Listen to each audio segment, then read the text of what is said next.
Hello everyone, welcome to YouTube channel RPSC bio academy. हम जो chapter discuss कर रहे थे वो था इम्यूनोलॉजी। और इम्यूनोलॉजी के अंदर हम क्या पढ़ रहे थे? एक्वायर्ड डिजीजेस के बारे में, यानी ऐसी डिजीजेस जो हम क्या करते हैं, अर्जित करते हैं अपनी लाइफ टाइम के अंदर, उन्हें क्या बोला जाता है? Acquired diseases.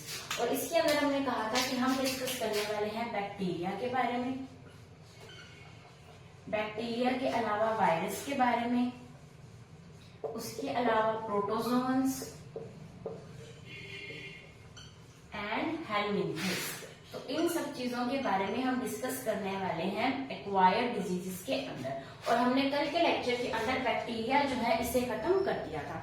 तो जो हमारा आज का टारगेट रहेगा वो रहेगा प्रोटोजोन्स एंड हेलमिन्थेस, यानी आज हम प्रोटोजोन और हेलमिन्थेस को पढ़ेंगे, फिर कल के लेक्चर के अंदर हम वायरस को देखेंगे। तो अभी हम स्टार्ट करने वाले हैं सबसे पहले प्रोटोजोन्स।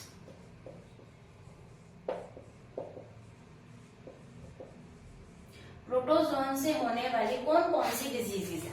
सबसे पहली डिजीज और सबसे फेमस डिजीज कौन सी है? मलेरिया।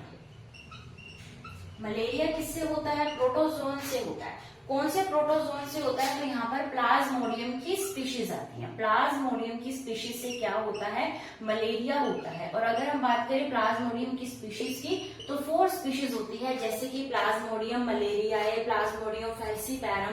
इस तरीके से 4 स्पीशीज होती हैं प्लाज्मोडियम की, जो क्या कोज करती हैं? जो मलेरिया को कोज करती हैं। उसके बाद हम बात करते हैं कि कौन सा इसका वेक्टर रहेगा। तो इसका वेक्टर रहता है एनाफिलीज फीमेल फ्लाई, या फिर हम कह सकते हैं एनाफिलीज। एनाफिलीज इसका क्या रहता है? इसका ये है वेक्टर, यानी इसको दूसरी जगह पर पहुंचाने के लिए जो काम आता है। एनाफिलीज मॉस्किटो को अगर हम लिखें तो ज्यादा सही रहेगा।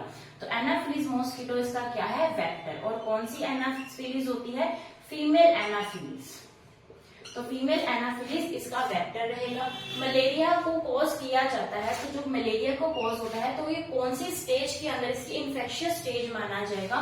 तो इसकी जो स्पोरोजोइड स्टेज होती है, यानी अगर हम बात करें प्लाज्मोडियम की कौन सी स्टेज से हमें मलेरिया पता चलेगा, तो उसकी स्पोरोजोइड स्टेज कैसी होती है? इन्फेक्शियस होती है। तो ये किसकी स्टेज है? इस प्लाज्मोडियम की स्टेज है। और ये कैसी स्टेज है? इन्फेक्शियस स्टेज है। यानी किस स्टेज से इन्फेक्शन होता है? इन्फेक्शन होता है स्पोरोजोइड स्टेज से। तो स्पोरोजोइड स्टेज से इन्फेक्शन होता है मलेरिया का। और अगर हम बात करें कि मलेरिया को नेशनल लेवल पर इसके ऊपर जो प्रोग्राम किया गया, नेशनल लेवल पर जो प्रोग्राम किया गया मलेरिया को दूर करने के लिए, वो प्रोग्राम कब किया गया था? फर्स्ट टाइम वो प्रोग्राम 1953 के अंदर किया गया था। और ये आरबीएसई बोर्ड के अंदर लिखा भी हुआ है। तो 1953 के अंदर नेशनल लेवल पर इसके ऊपर प्रोग्राम किया गया था मलेरिया को भगाने के लिए, यानी मलेरिया को ट्रीट करने के लिए, मलेरिया से मुक्ति पाने के लिए। अगर हम बात करें मलेरिया, तो उसकी स्पीशीज कौन सी है? Plasmodium species. वैसे प्लाज्मोडियम की कितनी स्पीशीज पाई जाती हैं? 4 स्पीशीज पाई जाती हैं। इसका वेक्टर क्या है? एनाफिलिस मॉस्किटो, वो भी कौन सी? फीमेल। उसके बाद हम बात करेंगे कौन सी स्टेज इन्फेक्शियस है? तो स्पोरोजोइड स्टेज की, इसकी प्लाज्मोडियम की कैसी स्टेज है? इन्फेक्शियस स्टेज है। अब हम बात करते हैं second protozoa.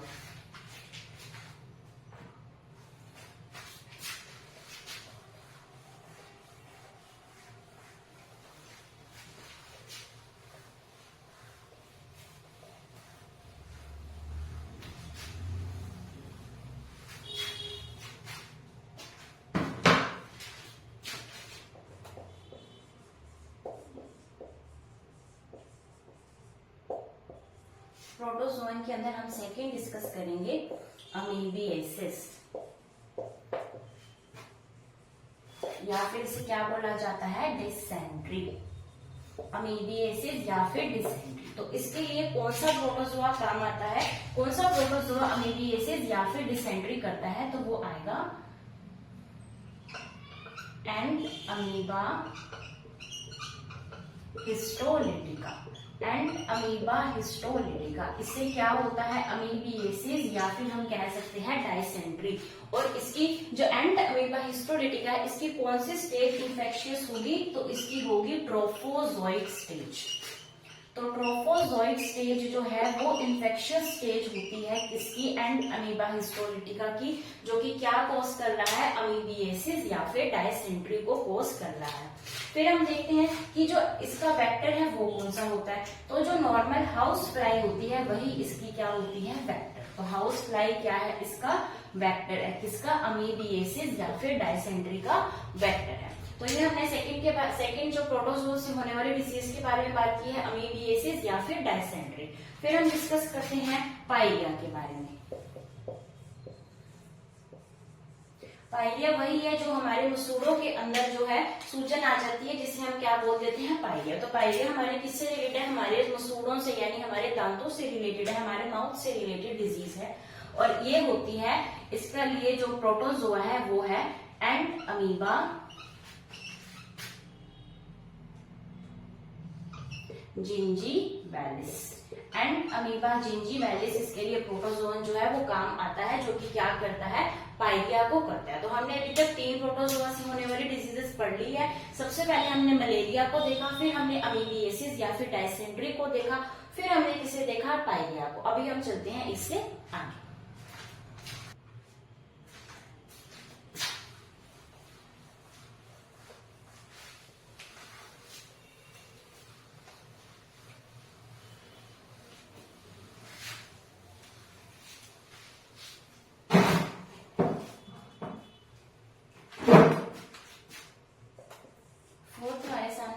Disease sleeping sickness.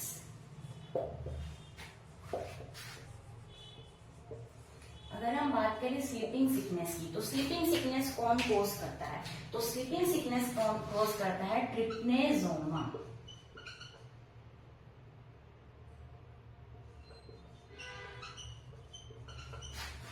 Gambiense. ट्रिप्नेजोमा gambiense जो है ये क्या कोज करता है, स्लीपिंग सिकनेस कोज करता है। उसके अलावा इसका जो वेक्टर है हमें वो पता होना चाहिए। तो स्लीपिंग सिकनेस का जो वेक्टर है वो है सीसी फ्लाई। सीसी फ्लाई इसका वेक्टर है और इसे कोज किया जाता है ट्रिप्नेजोमा गैम्बियंस। हम इसको याद कर सकते हैं, स्लीपिंग का मतलब क्या होता है, सोना, और यहाँ पर भी क्या है, सोना। सोमा से हम इसको सोना याद कर सकते हैं। और जो छोटे बच्चे को सुलाते हैं तो क्या दे के सुलाते हैं, उनको शीशी देकर, यानी दूध की जिसको हम बोतल कहते हैं उसे हिंदी में क्या बोला जाता है, शीशी भी कहते हैं। तो सी फ्लाई देकर सोना होता है। कैसे सोना होता है, स्लीपिंग। स्लीपिंग का मतलब क्या होता है, सोना। तो हम इसको थोड़ा सा याद कर सकते हैं इस तरीके से ट्रिक बनाकर। फिर उसके बाद हमारे सामने आता है काला अजर। काला अजर, काला अजर को कौन कॉज करता है, तो काला अजर को कॉज करने वाला प्रोटोजोन है लिशमैनिया डोनोवानी। लिशमैनिया डोनोवानी, तो ये क्या करता है, काला अजर को कॉज करने वाला प्रोटोजोन है लिशमैनिया डोनोवानी। और इसे जो इसका जो वेक्टर है वो कौन रहेगा, इसका वेक्टर रहेगा सैंड फ्लाई। इसका क्या रहेगा, सैंड फ्लाई। अगर हम इसको लर्न करें तो हम इसको इस तरीके से याद कर सकते हैं कि काला अजर में क्या है, काला, और सैंड यानी रेत कैसी होती है, काली होती है, और रेस कैसी होती है, लिशक्ति है। लिशक्ति मतलब चमकना।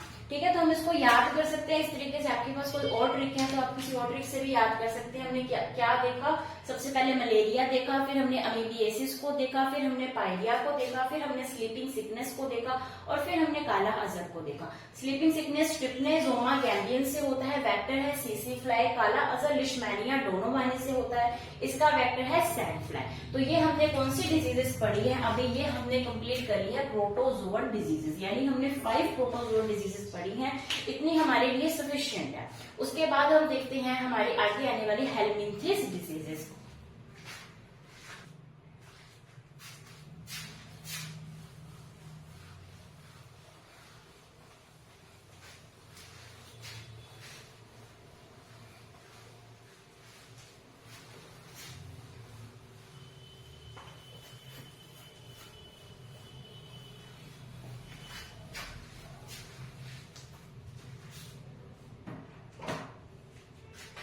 हम पढ़ेंगे हेल्मिंथिस या फिर वर्म डिजीजेस।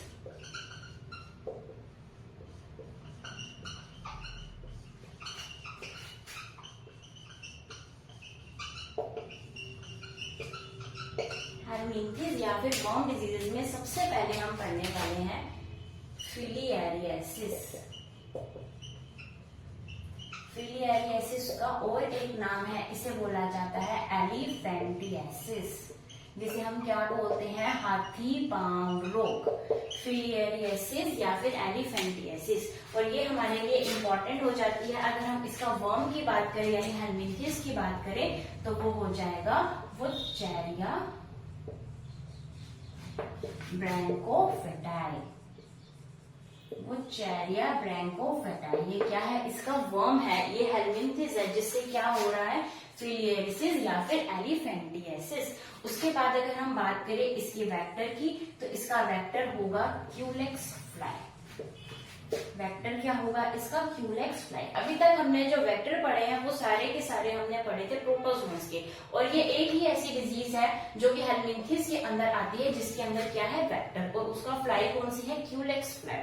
और ये हमारे लिए इसलिए भी इम्पोर्टेंट है क्योंकि ये जो क्वेश्चन है ये क्वेश्चन ग्रेड 1 के अंदर आ चुका है और ये पूछा जा चुका है कि फिलिएरिएसिस को कौन कॉज करता है। तो फिलिएरिएसिस को कॉज किया जाता है वुचेरिया ब्रैंकोफेटाई के द्वारा।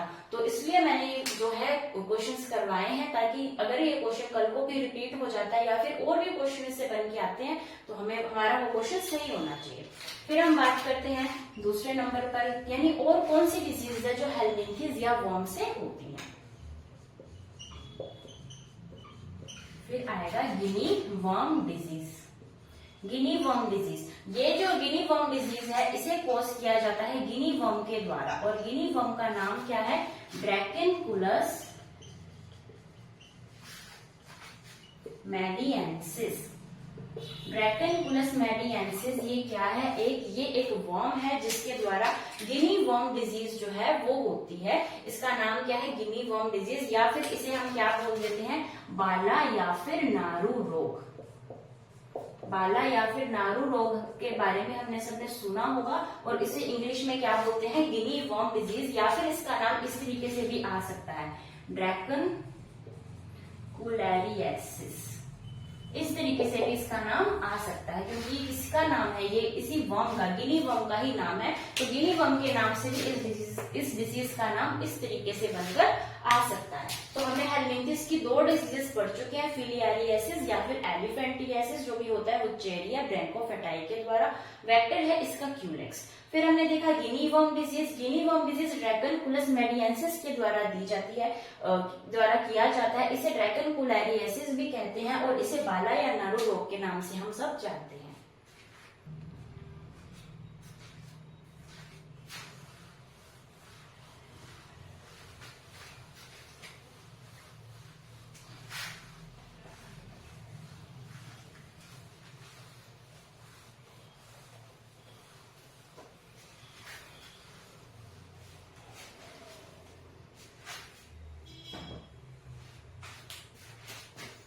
हमारे सामने आती है तीसरी डिजीज जिसका नाम क्या है, टीनियासिस। इसे हम अच्छे तरीके से जानते हैं, इसे कौन सा वर्म कॉज करता है, टीनिया सोलियम। ये हमारे सिलेबस के अंदर भी है, हमारे सिलेबस में है ना टीनिया सोलियम, जिसे हम क्या बोलते हैं, टेप वर्म कहते हैं। और ये टेप वर्म हमारे सिलेबस में भी है और ये क्या कॉज कर रहा है, टीनियासिस। तो इसके बारे में हम सिर्फ इतना ही पढ़ेंगे क्योंकि इसको हम अच्छे से पढ़ने वाले हैं।